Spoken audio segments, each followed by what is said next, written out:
Hello दोस्तों, मैं अनामिका सिंह स्वागत करती हूँ आप सबका आपके यूट्यूब चैनल नॉलेज कॉर्नर में। फ्रेंड्स, अगर आप किसी भी एग्जाम के लिए बॉटनी में फंगी टॉपिक कंसिडर कर रहे हैं तो ये वीडियो आपके लिए बहुत ज़्यादा हेल्पफुल होने वाला है। बस वीडियो में आप पेशेंस के साथ लास्ट तक बने रहिएगा। अगर पसंद आता है कमेंट बॉक्स में अपनी राय, चैनल को सब्सक्राइब और वीडियो को लाइक करना बिल्कुल मत भूलिएगा। अभी तक हम लोग 100 क्वेश्चन फंगी में डिस्कस कर चुके हैं। आज उसके आगे के क्वेश्चन डिस्कस करेंगे। लास्ट में आपकी राय मेरे लिए उतनी ही इंपॉर्टेंट है जितना आपके लिए ये वीडियो, जितना हेल्पफुल आपके लिए ये वीडियो होता है उतना ही हेल्पफुल मेरे लिए आपका कमेंट होता है, क्योंकि उससे हमें मोटिवेशन मिलता है और हम कुछ अच्छा, कुछ नया, कुछ बेटर करने का प्रयास करते रहते हैं। तो आई होप सो आप लोग कमेंट बॉक्स में एक कमेंट जरूर करेंगे। स्टार्ट करते हैं अपना वीडियो, अपनी क्लासेस। आज का जो पहला क्वेश्चन है वो है वाइन ईस्ट है, wine east is, wine east के नाम से किसे जाना जाता है। पहला दिया है देखिए, ये एस का मतलब है सेक्रोवेरिशी, ठीक है, सेक्रोमाइसी। जहाँ जहाँ एस दिया है उसका मतलब है सेक्रोमाइसी। हम सभी को पता है कि अल्कोहल, बियर, शराब, इन सबको बनाने के लिए, डबल रोटी बनाने के लिए, ब्रेड बनाने के लिए, यानी कि आप कह सकते हैं अल्कोहल फैक्ट्री में और एज वेल एज बेकरी में, दोनों में ही हम जिस ईस्ट का यूज करते हैं उसे सेक्रोमाइसीस सेरिवेसी के नाम से जाना जाता है। ऑप्शन ए इसका सही जवाब हो जाएगा। इसी को वाइन ईस्ट के नाम से या फिर बेकर ईस्ट के नाम से भी जाना जाता है। DSSB यानी दिल्ली SSB PGT बायोलॉजी 2015 में आया हुआ क्वेश्चन। अगला क्वेश्चन भी आपका दिल्ली में आया हुआ है। क्वेश्चन है स्लाइम मोल्ड के सदृश होता है, यानी स्लाइम मोल्ड के समान क्या होता है, स्लाइम मोल्ड के रिजेंबल क्या होता है। Fungi, animals and fungi, plant and animal. इसका जो सही जवाब हो जाएगा कि स्लाइम मोल्ड के जैसा क्या होता है, तो स्लाइम मोल्ड के जैसा सदृश माने इसके समान प्राणी एनिमल्स और फंगी होते हैं, यानी कि ऑप्शन बी इसका सही जवाब हो जाएगा। स्लाइम मोल्ड दोनों प्राणी और कवक के सदृश होते हैं, इसलिए इन्हें कवक और जंतु जगत यानी एनिमल किंगडम के बीच की कड़ी कहा जाता है। आपने बहुत सारे कड़ी यानी कनेक्टिव लिंक्स के बारे में पढ़ा होगा, जैसे लिविंग और नॉन लिविंग के बीच की कड़ी को वायरस कहा जाता है। उसी तरह कवक यानी कि फंगी और एनिमल्स के बीच की कड़ी को क्या कहा जाता है, स्लाइम मोल्ड कहा जाता है, क्योंकि इसमें दोनों के लक्षण पाए जाते हैं। ऑप्शन बी इसका सही जवाब हो जाएगा। यह एक मृत्योपजीवी है। इसे प्रायः जैव अपघटक या मृत्योपजीवी या प्रोटिस्टन उपभोक्ता और प्रोटिस्टन कवक और जंतु कवक भी कहा जाता है, ठीक है। ऑप्शन बी इसका सही जवाब हो जाएगा।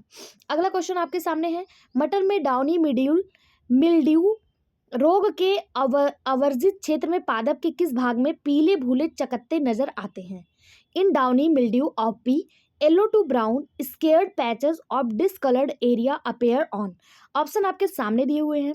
ऑप्शन पहला है pods, flowers, both the surface of the leaflets and stipules, upper surface of the leaflets and stipules. देखिए, आपको बता दें, हो सकता है आपको बहुत सारी जगह पे प्रीवियस ईयर क्वेश्चन के सीरीज देखने को मिल जाए, लेकिन अच्छे से एक्सप्लेनेशन के साथ, वो भी बिना किसी चार्ज के, जो मैं आपको करा रही हूँ, ये चीज़ें आपको कहीं भी देखने को नहीं मिलेगी। ये आपका नॉलेज कॉर्नर परिवार आपका अपना परिवार है। यहाँ पे हर एक चीज़, ऑथेंटिक चीज़ें आपको प्रोवाइड करवाई जाती हैं। ये जो बुक है ये कोई ऐसी वैसी बुक नहीं है, ये बुक यूथ पब्लिकेशन की है, यूथ कॉम्पिटिशन टाइम की है। आप चाहें तो गूगल पे सर्च कर सकते हैं। इस बुक से लगभग 50 से 60% क्वेश्चन हर एग्जाम में देखने को मिलता है, क्योंकि इस बुक में जो है वो TGT, PGT, PCS, lecturer, LT grade, GIC, NVS, KVS सारे क्वेश्चन जो किसी न किसी एग्जाम में पूछे गए उनको शामिल किया जाता है। तो इसलिए ये बुक आपके लिए बहुत ज़्यादा हेल्पफुल है। अगर आप नए हैं इस चैनल पे तो प्लीज़ इसको सब्सक्राइब करके रखिए, क्योंकि ये आपके लिए उतना ही इंपॉर्टेंट है जितना कि आप किसी थ्योरी को पढ़ रहे हैं। किसी भी आप एग्जाम, कोई भी एग्जाम देने जा रहे हैं तो सबसे ज़्यादा जरूरी जो आपके लिए होता है वो होता है previous year question. Previous year question से आपको एक आइडिया लग जाता है कि आपने कितना पढ़ा है, या क्वेश्चन का लेवल क्या होता है, वो सारी चीज़ें आपको एक आइडिया लग जाती हैं, ठीक है। इसलिए मैं आपको पहले प्रीवियस ईयर क्वेश्चन करा रही हूँ, उसके बाद मैं आपको आने वाले संभावित क्वेश्चन कराऊंगी, और उसके बाद अगर 10,000 सब्सक्राइबर ये चैनल पहुंच जाता है तब मैं आपको थ्योरी क्लासेस भी अवेलेबल करवाऊंगी, बिल्कुल फ्री ऑफ कॉस्ट। और आप कह नहीं सकते हैं कि जो थ्योरी क्लासेस होंगी वो किसी पेड बैच से कम होंगी, लेकिन उसके लिए आपको भी थोड़ी सी मेहनत करनी होगी। फटाफट से अपने चैनल को 10,000 सब्सक्राइबर पहुंचाना होगा, ठीक है। आज मैं इतना ही, मतलब मैं आपसे अपनी बातें इसलिए रख पाती हूँ क्योंकि आप मेरा अपना परिवार है। आपसे अगर मैं आपको बताऊंगी नहीं कि मुझे किस चीज़ की ज़रूरत है, आप मुझे बताएंगे नहीं कि आपको कौन सी बुक, कौन से पब्लिकेशन की क्या पढ़नी है, तो मुझे कैसे पता चलेगा? आपके लिए कमेंट बॉक्स ओपन है, आप अपनी बात रख सकते हैं और मैं अपनी बात वीडियो के माध्यम से रख देती हूँ, इसलिए बीच बीच में थोड़ा सा डिस्टर्बेंस हो जाता है। अगर आपको बुरा लगता हो तो प्लीज़ बता दीजिएगा, मैं आपसे कहूँगी नहीं, वीडियो के स्टार्टिंग में और वीडियो के लास्ट में ही कह दिया करूँगी, ठीक है? चलिए देखते हैं अब अपना क्वेश्चन। इसका जो सही जवाब था वो था both the surface of the leaflets and stipules. मटर में डाउनी मीड्यूल्स रोग से अवर्षित छेद के पादप किस भाग के पीले भूरे चकत्ते पड़ते हैं? तो किस भाग पे पड़ते हैं?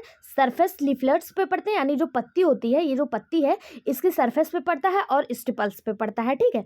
इसका सही जवाब ऑप्शन सी हो जाएगा। अगला क्वेश्चन, निम्नलिखित युग्मों में से कौन सा सही मेल नहीं खाता है? पीजीटी बायोलॉजी में पूछा गया क्वेश्चन है, इनमें से 3 सही है, एक आपका गलत है और वही गलत आपको बताना है। पहला है पाइथियम। पाइथियम में डंपिंग ऑफ डिजीज यानी कि आर्द्र पतन रोग, पहला तो बिल्कुल सही मैच खा रहा है। पाइथियम जो है ये डंपिंग ऑफ डिजीज यानी आर्द्र पतन रोग के लिए जिम्मेदार है। दूसरा है फ्यूजेरियम। फ्यूजेरियम ग्लानी रोग यानी वाइल्ड डिजीज के लिए रिस्पॉन्सिबल है। तीसरा है अल्टरनेरिया। अल्टरनेरिया अर्ली ब्लाइट यानी कि विस्फोट छिद्र रोग के लिए जिम्मेदार है, आलू में होता है। और अस्टिलेगो, अस्टिलेगो जो है ये स्मट डिजीज कॉज करता है, जो जौ में करता है, बंट रोग नहीं करता है, ठीक है? सही जवाब हो जाएगा ऑप्शन डी। ऑप्शन डी ये गलत होते हुए भी सही हो जाएगा, यहाँ से बंट डिजीज नहीं होता है, स्मट डिजीज होता है। कौन सा होता है? स्मट डिजीज होता है, ठीक है? स्मट डिजीज, ये इसका सही जवाब हो जाएगा। नेक्स्ट क्वेश्चन देखते हैं। राइजोपस किस श्रेणी से संबंध है? Rhizopus belong to which class?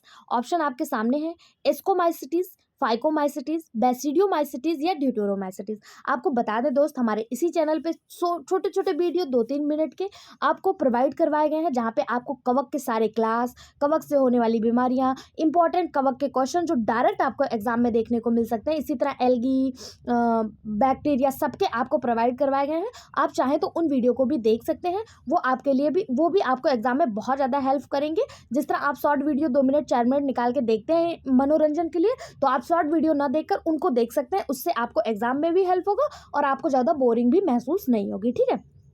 Rhizopus किस श्रेणी से संबंधित है?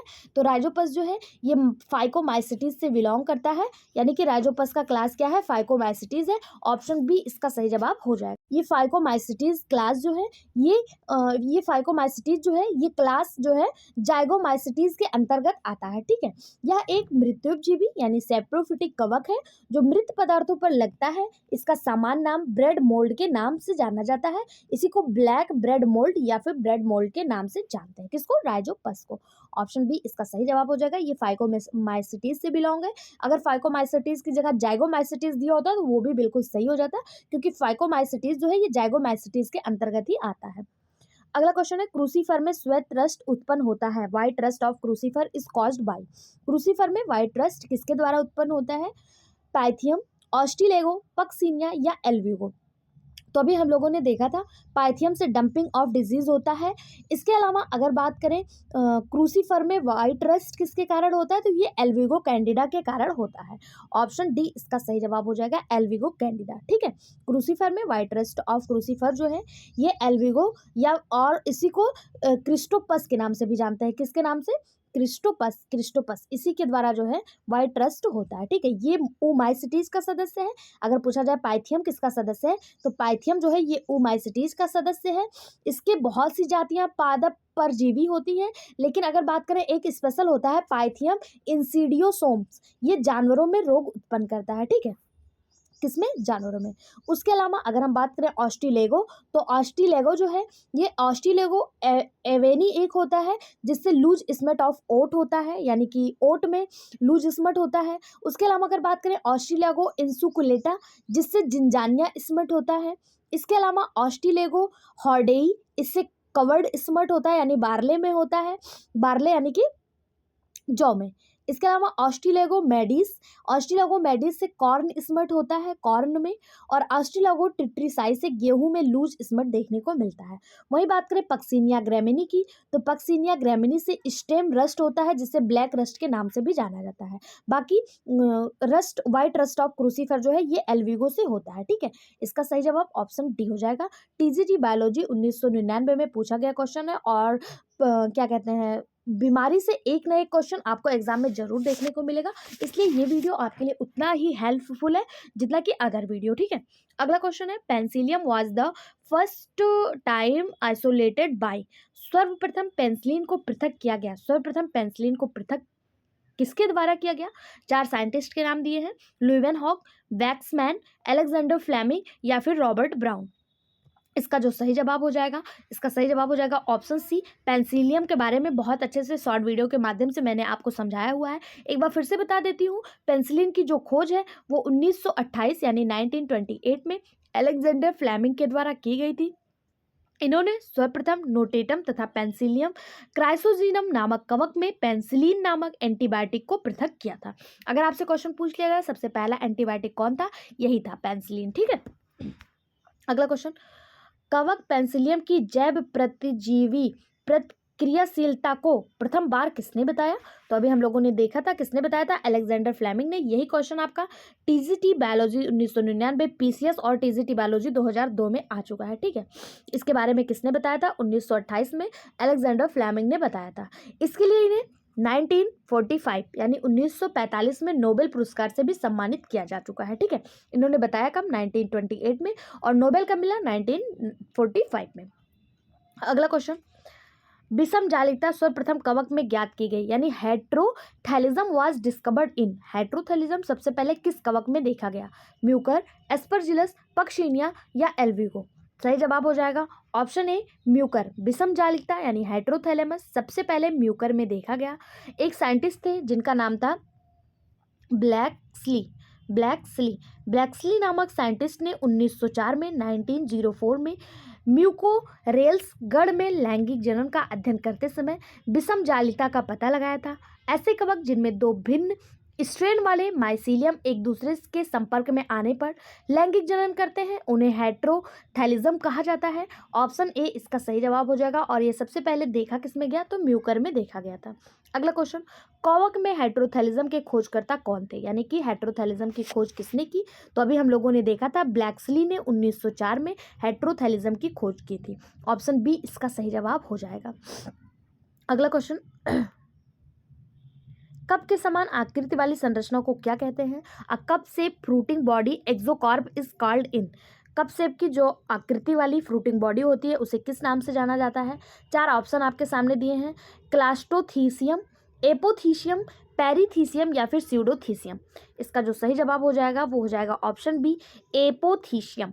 Cup shape fruiting body apothecium होता है। ये कुछ ऐसे कप के आकार की संरचना होती है, कुछ इस तरह जैसे कप होता है चाय पीने वाला कप, उसके आकार की ये संरचना होती है, इसे एपोथीसियम कहा जाता है। यहाँ पे डायग्राम के माध्यम से आपको दिखाया गया है, आप यहाँ पे देख सकते हैं। ठीक है, इसे क्या कहा जाता है? एपोथीसियम कहा जाता है। कुछ लाइकेन व कवक के फ्रूट खुले तस्त्रीनुमा या कप के आकार के होते हैं और अंदर की संरचना एक अस्तर से ढकी होती है जिसे एस्काई या एस्कस पाए जाते हैं। इस आकृति को एपोथीसियम कहा जाता है। ठीक, अगला क्वेश्चन, निम्नलिखित में से कवक की कोशिका भित्ति किससे बनी होती है? बहुत इंपॉर्टेंट क्वेश्चन, यहाँ से क्वेश्चन पूछा जाता है। इसका सही जवाब हो जाएगा का से कवक, का से काइटिन। कवक की कोशिका भित्ति काइटिन की बनी होती है। ठीक है, ऑप्शन सी इसका सही जवाब हो जाएगा। अगला क्वेश्चन, पादप रोग के जैविक नियंत्रण में निम्नलिखित में से कौन सा एक कवक उपयोगी पाया गया है? कौन सा एक कवक है जो पादप रोग के जैविक नियंत्रण में उपयोगी है? 4 ऑप्शन आपके सामने हैं, Penicillium notatum, Phytophthora parasitica, Trichoderma viride या फिर म्यूकर म्यूसिडो। सही जवाब हो जाएगा इसका ऑप्शन सी ट्राइकोडर्मा विरिडी। पादप रोग के जैविक नियंत्रण में ट्राइकोडर्मा विरिडी कवक उपयोगी पाया गया है। पेंसिलियम नोटेटम नामक कवक से पेंसिलिन नामक दवा बनाई जाती है, हम सभी को पता है। इसकी खोज अलेक्जेंडर फ्लेमिंग के द्वारा 1900 कब किया गया था? 1928 में किया गया था। ठीक है, बात करें फाइटोप्थोरा पैरासिटिका की तो पौधे पर लगने वाला रोग है, वहीं म्यूकर म्यूसिडो पौधे पर रोग उत्पन्न करने वाला है। ठीक है, तो इसका सही जवाब ऑप्शन सी हो जाएगा। एक क्वेश्चन के साथ हम लोग चारों क्वेश्चन को डिस्कस करते हुए आगे बढ़ रहे हैं। आई होप ये मेथड आपको पसंद आ रहा होगा। कहीं भी कोई भी कंफ्यूजन, कोई भी गलती, कोई भी प्रॉब्लम हो, कमेंट बॉक्स आपके लिए ओपन है, आप अपनी राय रखने के लिए स्वतंत्र हैं।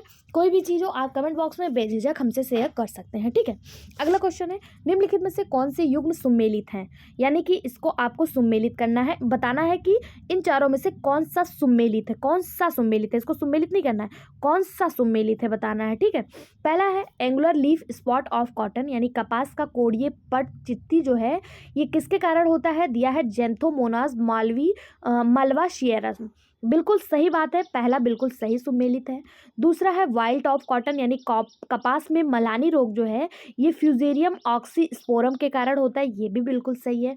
तीसरा लीफ स्पॉट ऑफ कॉटन, ये अल्टरनेरिया लाइनाई के कारण होता है, बिल्कुल नहीं। लीफ स्पॉट ऑफ कॉटन जो है ये अल्टरनेरिया मैक्रोस्पोरा के कारण होता है, किसके कारण, अल्टरनेरिया मैक्रोस्पोरा के कारण, ठीक है। वहीं पे अगला दिया है red rot of sugar cane, यानी कि गन्ने का लाल रंग जो है, लाल गलन जो है, जो गन्ने के खेत को सबसे ज़्यादा नुकसान पहुंचाता है, ये कोलेटोट्राइकम फाल्केटम के द्वारा होता है, बिल्कुल सही बात है। यानी इसमें ए बी और डी इसका सही है, 1 2 और 4 सही मिलान है।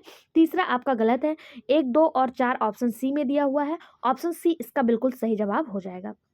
अगला माइकोराइजा रिप्रेजेंट, माइकोराइजा प्रदर्शित करते हैं symbiosis of fungus and root, parasitism of mycoplasma and root, symbiosis of mycoplasma and root, epiphyte epiphytism of fungus and root. इसका सही जवाब हो जाएगा ऑप्शन ए, एक कवक और जड़ की सहजीवता। माइकोराइजा एक कवक और जड़ की सहजीवता को प्रदर्शित करते हैं।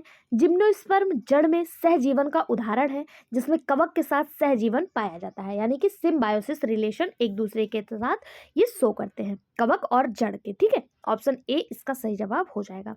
अगला क्वेश्चन, एल्बुगो है obligated intercellular pathogen, intercellular parasite, intercellular saprophyte या फिर facultative intercellular parasite. TGT biology 2013 और 2005 दोनों में पूछा गया क्वेश्चन है।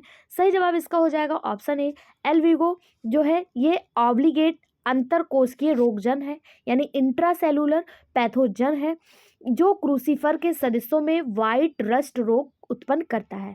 एल्विगो क्या करता है, तो वाइट रस्ट रोग ऑफ क्रूसीफर में उत्पन्न करता है। एल्विगो परजीवी ओमाइसिटीज का एक जीनस है, ये असली कवक नहीं होता है या पौधे पर लगने वाला रोग है, ओके। ऑप्शन ए इसका सही जवाब हो जाएगा। ये कौन सी डिजीज कॉज करता है, तो white rust of crucifer, okay. अगला क्वेश्चन, कवकों में संग्रहित भोज्य पदार्थ है reserve food material in fungi is, कवक का जो भोज्य पदार्थ है वो कौन सा है, ग्लाइकोजन, मंड, सुक्रोज या माल्टोज। तो इसका सही जवाब हो जाएगा ऑप्शन ए, ग्लाइकोजन। फंगी जो है अपना रिजर्व फूड के रूप में ग्लाइकोजन को स्टोर करके रखते हैं। ये क्वेश्चन आप देख सकते हैं टीजीटी और एलटी ग्रेड दोनों में आया हुआ है, ऑप्शन ए इसका सही जवाब हो जाएगा। ग्लाइकोजन, इसके साथ साथ वसा, अगर फैट्स दिया होता तो वो भी बिल्कुल सही जवाब हो जाता, क्योंकि जो फंगी होते हैं वो ग्लाइकोजन और वसा को अपने रिजर्व फूड मटेरियल के रूप में रखते हैं। कवक जो होते हैं ये पर्णहरिम रहित होते हैं, यानी इसमें क्लोरोफिल नहीं पाया जाता, ये अपने भोजन स्वयं नहीं बनाते हैं, इसलिए ये अपने पास स्टोर्ड फूड को रखते हैं। ऑप्शन ए इसका सही जवाब हो जाएगा। वहीं पे अगर आपसे पूछा जाए कि शैवाल का स्टोर्ड फूड क्या होता है, तो शैवाल का स्टोर्ड फूड जो होता है वो स्टार्च होता है, किसका, एल्गी का। एल्गी का स्टोर्ड फूड क्या होता है, स्टार्च होता है। ये द्वितीय श्रेणी के कवक हैं जिनके जीवन चक्र में कोई ज्ञात लैंगिक स्थिति नहीं है और इस प्रकार के माइटोसिस के माध्यम से बीजाणुओं का उत्पादन करके पुनर्उत्पादन करते हैं, okay. Option B, option A इसका सही जवाब हो जाएगा। अगला क्वेश्चन, अगला क्वेश्चन है, फंगी आर ऑलवेज, कवक सदैव हैं। कवक कैसे होते हैं, हेट्रोफाइट्स, आइटोफिटिक, सेप्रोफिटिक या फिर पैरासिटिक। जो कवक होते हैं ये, इनमें क्लोरोफिल नहीं पाया जाता है, इनमें संवहन ऊतक यानी वैस्कुलर बंडल भी नहीं पाया जाता है, तो ये हमेशा परजीवी अथवा मृत्योपजीवी होते हैं। कैसे होते हैं, परजीवी अथवा मृत्योपजीवी होते हैं और बीजाणु यानी स्पोर द्वारा जनन करते हैं। कवक अपना भोजन स्वयं नहीं बनाते हैं, इसलिए कवक जो होते हैं ये विविध पोषी होते हैं, इन्हें हेट्रोफाइट्स के अंतर्गत रखा जाता है। किसके अंतर्गत, हेट्रोफाइट्स के अंतर्गत, क्योंकि ये परजीवी भी होते हैं, मृत्योपजीवी भी होते हैं, जगह जगह से अपना भोजन ग्रहण करते रहते हैं, इसलिए इन्हें विविध पोषी के अंतर्गत रखा जाता है। ऑप्शन ए इसका सही जवाब हो जाएगा। अगला question, asexual reproduction by conidia occurs in, conidia द्वारा अलैंगिक जनन पाया जाता है ईस्ट में, क्लेमाइडोमोनास में, पेंसिलियम में या इन सभी में। कोनेडिया द्वारा एसेक्सुअल रिप्रोडक्शन किसमें देखने को मिलता है, इसका सही जवाब हो जाएगा ऑप्शन सी, पेंसिलियम में। किसमें, पेंसिलियम में। कोनिडिया कवक तंतुओं के अग्रभाग पर बनते हैं। ये गतिहीन यानी नॉन मोटाइल होते हैं। जैसे पेंसिलियम ईस्ट में मुकुलन विखंडन विधि द्वारा जनन करते हैं। मुकुलन में कोशिका उभार यानी आउटग्रोथ के समान संरचना निकलती है जो परिपक्व मात्र कोशिकाओं से अलग हो जाती है। यानी क्या कहा जा रहा है, ये मान लीजिए एक कवक है, यहाँ से एक ऐसे आउटग्रोथ निकलता है और जैसे जैसे ये मेच्योर होता है ये अपने आप में एक दूसरा कवक बना लेता है। ऑप्शन सी इसका सही जवाब हो जाएगा। अगला क्वेश्चन, इसी को बडिंग या मुकुलन के नाम से जाना जाता है। यहाँ पे देखिए आपको दिखाया गया है। अगला क्वेश्चन है, लैंगिक जनन अनुपस्थित होता है। लैंगिक जनन किसमें अनुपस्थित होता है? 4 ऑप्शन दिए हुए हैं। पहला ऑप्शन है एस्कोमाइसिटीज, बेसिडियोमाइसिटीज, ड्यूटेरोमाइसिटीज या ऑल फंगी। किसमें लैंगिक जनन अनुपस्थित होते हैं? तो बता दें, फंगी के जो क्लास ड्यूटेरोमाइसिटीज है इसके जितने भी सदस्य होते हैं इसमें लैंगिक जनन नहीं पाया जाता है। ड्यूटेरोमाइसिटीज में लैंगिक जनन जो है वो अनुपस्थित होता है। क्लास ड्यूटेरोमाइसिटीज में कवक तंतु पटयुक्त होते हैं तथा अलैंगिक जनन करते हैं। ठीक, ड्यूटेरोमाइसिटीज को इम्परफेक्टाई कवक के नाम से भी जाना जाता है। अगर पूछा जाए इसमें कौन कौन से कवक आते हैं तो पिकिडियम, फोमा, एसरवुलस ये सारे कवक इसके अंतर्गत आते हैं। ऑप्शन सी इसका सही जवाब हो जाएगा। अगला क्वेश्चन है, किस समूह के सदस्यों का उपयोग बियर बनाने के लिए किया जाता है?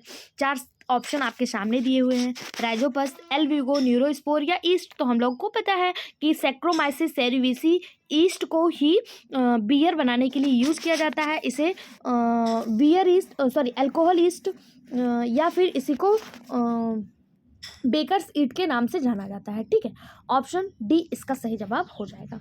अगला क्वेश्चन, इथेनॉल के कमर्शियल उत्पादन के लिए किस खमीर का प्रयोग किया जाता है? इथेनॉल के उत्पादन के लिए किसका यूज किया जाता है? सैक्रोमाइसिस सेरेविसी, अभी हम लोगों ने देखा था, इथेनॉल को ही शराब के नाम से जाना जाता है। इसके व्यापारिक उत्पादन के लिए खमीर यानी कि सैक्रोमाइसिस सेरेविसी नामक ईस्ट का यूज किया जाता है। इसे बेकर ईस्ट, ब्रीवर ईस्ट के नाम से भी जाना जाता है। मदिरा का निर्माण और बेकरी उद्योग में इसका प्रयोग किया जाता है। सैक्रोमाइसिस सेरेविसी से इन्वर्टेज व जाइमेज नामक एंजाइम भी प्राप्त किया जाता है। अगर पूछा जाए इन्वर्टेज और जाइमेज एंजाइम कहाँ से प्राप्त किया जाता है तो इसी सैक्रोमाइसिस सेरेविसी से किया जाता है। अगला क्वेश्चन, कौन सी कवक डबल रोटी यानी ब्रेड बनाने में यूज होता है? तो अभी हम लोगों ने देखा वेकर सीड यानी कि ईस्ट जो है ये डबल रोटी या ब्रेड बनाने में यूज होता है। अगला, ग्लूकोज का खमीर द्वारा किण्वन से क्या उत्पादन होता है? ग्लूकोज का खमीर द्वारा किण्वन से क्या उत्पादन होगा? देखिए इसका तो हम आपको बता देते हैं। इसका जो फॉर्मूला होता है ये कुछ इस टाइप में होता है, लिखा होता है C6H12O6। ये ग्लूकोज हो गया। यहाँ पे जब ईस्ट पड़ेगा, ईस्ट और उसके बाद जाइमेज एंजाइम, कौन सा? जाइमेज एंजाइम, तब आपका बनता है 2C2H5OH यानी कि क्या बन गया? ये एल्कोहल बन गया। और इसके अलावा क्या निकलता है? 2CO2 यानी कि कार्बन डाइऑक्साइड। अब आपसे पूछा जा रहा है ग्लूकोज का खमीर द्वारा किण्वन से क्या उत्पादन होता है? तो देख लीजिए 2CH2OH क्या हो गया? एल्कोहल, यानी इसी को इथेनॉल कहा जाता है और इसके अलावा कार्बन डाइऑक्साइड। अब इसका सही जवाब जो हो जाएगा वो ऑप्शन ए हो जाएगा। ऑप्शन ए इसका सही जवाब हो जाएगा। अगला क्वेश्चन, एक ईस्ट कोशिका में एक ग्लूकोज अणु कितने ATP उत्पन्न करता है? बहुत ज़्यादा इंपॉर्टेंट क्वेश्चन, इसे स्टार मार्क करिएगा। इसमें बहुत ज़्यादा कंफ्यूजन होता है, लोग 36 मार्क करके चले आते हैं, लेकिन इसका जो सही जवाब हो जाएगा वो ऑप्शन सी यानी कि 2 ATP हो जाएगा। ईस्ट जो है कोशिका अवायवीय अवस्था में ग्लूकोज अणुओं का प्रयोग करती है और अंतिम उत्पाद के रूप में एल्कोहल और कार्बन डाइऑक्साइड बनाती है, जैसा मैंने अभी आपको डायग्राम के माध्यम से समझाया। इस प्रक्रिया को किण्वन कहा जाता है। एक ग्लूकोज अणु अवायवीय परिस्थिति में ईस्ट के अवायवीय शोषण करके कितने ATP बनाएगी? 2 ATP बनाएगी। कितने? 2 ATP बनाएगी। कौन सा रिस्पायरेशन? एनएरोबिक रिस्पायरेशन, अवायवीय शोषण। ठीक है, ऑप्शन सी इसका सही जवाब हो जाएगा। अगला क्वेश्चन, इसका PDF फ्री ऑफ कॉस्ट हमारे टेलीग्राम चैनल पे आपको मिल जाएगा। वहाँ से आप PDF लेके अपने रिवीजन को निरंतर बनाए रखिएगा, क्योंकि ये वीडियो आपका बिहार TRE एग्जाम के साथ साथ BPSC के जितने भी एग्जाम है 6 to 8, 9, 10, 11, 12 सब में इंपॉर्टेंट है। इसके अलावा TGT, PGT, उत्तर प्रदेश 2022 का PGT है या फिर DSSS सब में हेल्पफुल है। अगला क्वेश्चन है, बेसिडियोकार्प फलन काय है? Basidiocarp is fruiting body of. Option है राइजोपस, म्यूकर, एल्विगो या फिर अगैरिकस। सही जवाब हो जाएगा option D, Agaricus. Basidiocarp Agaricus का वायवीय भाग है और यह राइजोमार्फ से विकसित होता है। अगर पूछा जाए, कभी पूछ लिया कि ये किससे विकसित होता है, तो ये राइजोमार्फ से विकसित होता है। किससे? राइजोमार्फ से। राइजोमार्फ से। इस भाग को सामान्यतः मशरूम के नाम से जाना जाता है, जो आप लोग खाते हैं। बेसिडियोकार्प, जिसे बेसिडियोओमा भी कहा जाता है, कवक में एक बड़ा स्पोरोफोर या फ्रूटिंग बॉडी है। इसमें क्लब के आकार की संरचना की सतह पर लैंगिक रूप से उत्पादित बीजाणु बनते हैं। ऑप्शन डी इसका सही जवाब हो जाएगा। ये एगेरिकस का एक आपके सामने डायग्राम बना हुआ है, ये देख सकते हैं। इसे आप मशरूम या भूफोड़ या फिर कुकुरमुत्ता के नाम से जानते हैं। अगला क्वेश्चन, मशरूम का वह भाग जो जमीन के ऊपर दिखाई देता है क्या कहलाता है? तो अभी हम लोगों ने देखा, जो ऊपर दिखाई देता है उसे बेसिडियोकार्प के नाम से जाना जाता है। ऑप्शन बी इसका सही जवाब हो जाएगा। बेसिडियोकार्प है क्या? तो एक प्रकार की फ्रूटिंग बॉडी है जो खाने में उपयोग किया जाता है। अगला क्वेश्चन, पक्सीनिया से होता है, यानी पक्सीनिया जो है वो क्या कॉज करता है? तो पक्सीनिया क्या रस्ट डिजीज कॉज करता है, स्मट डिजीज, वाइल्ड डिजीज या फिर नन ऑफ दीज? तो इसका सही जवाब हो जाएगा ऑप्शन ए। पक्सीनिया जो है ये रस्ट डिजीज कॉज करता है। पक्सीनिया से रस्ट डिजीज यानी जंग रोग होता है। पक्सीनिया ग्रेमीनिया ट्रिटिकाई के द्वारा गेहूं का ब्लैक रस्ट होता है। पक्सीनिया स्ट्रीफॉर्मिस गेहूं में येलो रस्ट रोग का कारक होता है। पक्सीनिया रिकांडिटा से गेहूं में ब्राउन रस्ट होता है। यानी कि अलग अलग पक्सीनिया के अलग अलग जो मेंबर हैं वो अलग अलग डिजीज कॉज करते हैं। जैसे पक्सीनिया ट्रिटिकाई क्या करता है? गेहूं में ब्लैक रस्ट करता है। पक्सीनिया मॉर्मिस जो है स्ट्रीफॉर्मिस जो है ये गेहूं में येलो रस्ट कॉज करता है। और पक्सीनिया रिकॉन्डिटा से गेहूं में ब्राउन रस्ट कॉज होता है। ठीक, ये करता क्या है? जंग डिजीज कॉज करता है, रस्ट डिजीज कॉज करता है। अगला, इनमें से कौन खाने योग्य कवक है? एगेरिकस, एस्कोबोलस, एल्विगो या पाइथियम? तो अभी हम लोगों ने देखा था, जो खाने वाला कवक होता है उसे एगेरिकस यानी मशरूम के नाम से जाना जाता है। इसमें विटामिन व प्रोटीन प्रचुर मात्रा में मिलता है। शेष खाने योग्य कवक नहीं है, बाकी ये पहला जो है यही खाया जाता है। ठीक है, ये बेसिडियोमाइसिटीज के अंतर्गत आता है। एगेरिकस के जो सदस्य होते हैं, जो मेंबर होते हैं, इनकी खेती भी की जाती है। ठीक है, ऑप्शन ए इसका सही जवाब हो जाएगा।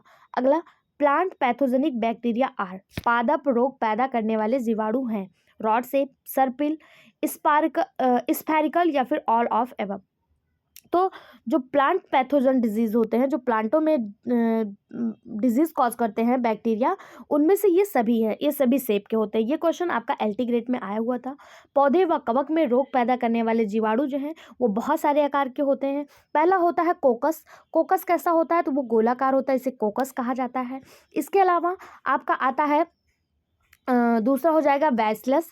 बैसिलस कैसा होता है? ये रॉड शेप होता है, इसे बैसिलस कहा जाता है। उसके बाद स्पाइरल। स्पाइरल ये आपका सर्पिल आकार का होता है। इसके बाद इसी में आपका आता है एक कॉमा के आकार का, कॉमा के आकार का। तो 4 या 5 प्रकार के जीवाणु होते हैं, जो मैंने आपको जीवाणु वाले क्लास में बहुत अच्छे से कराया है। अगर आपने उस टॉपिक को नहीं करा है तो उसको भी ज़रूर देखिए। जब हम बैक्टीरिया पढ़ रहे थे तो इनके शेप और इनके कार्य के बारे में बहुत अच्छे से डिस्कस किए हुए थे। ठीक है, तो ये सभी जो हैं ये जो है डिजीज़ कॉज करते हैं पादप में और कवक में। ठीक है, ऑप्शन डी इसका सही जवाब हो जाएगा। अगला क्वेश्चन है, निम्नलिखित में से किससे अर्ली ब्लाइंट होता है? Early blight of potato is caused by which of the following? इनमें से कौन सा early blight of potato cause करता है? एलटी ग्रेड 2018 में पूछा गया क्वेश्चन है। पहला है पाइटोप्थोरा इन्फेंटस, दूसरा अल्टरनेरिया सोलेनाई, अल्टरनेरिया अल्टरनेटा या फिर सिनकाइंड्रियम एंडोबायोटिकम? इसका जो सही जवाब हो जाएगा वो हो जाएगा option B, Alternaria solani. Alternaria solani जो है ये early blight of potato cause करता है। ऑप्शन बी इसका सही जवाब हो जाएगा। अगर आपसे पूछा जाए लेट ब्लाइट ऑफ पोटैटो कौन कॉज करता है, तो फाइटोप्थेरा इन्फेंटस ये late blight of potato cause करता है। वहीं पर सिनकाइंड्रियम एंडोबायोटिकम जो है ये क्या कॉज करता है? तो ये वार्ट डिजीज कॉज करता है। क्या करता है? वार्ट डिजीज कॉज करता है। चारों ऑप्शन के बारे में मैंने आपको बता दिया किससे कौन सा बीमारी होता है। इसी तरह से एक क्वेश्चन के साथ हम लोग 5 क्वेश्चन पढ़ते हुए चल रहे हैं। आई होप सो आपको ये एफर्ट पसंद आया होगा। वीडियो कैसा लगा कमेंट बॉक्स में जरूर बताएं। जाते जाते वीडियो को लाइक, चैनल को सब्सक्राइब और एक कमेंट जरूर छोड़ के जाएं। Thank you.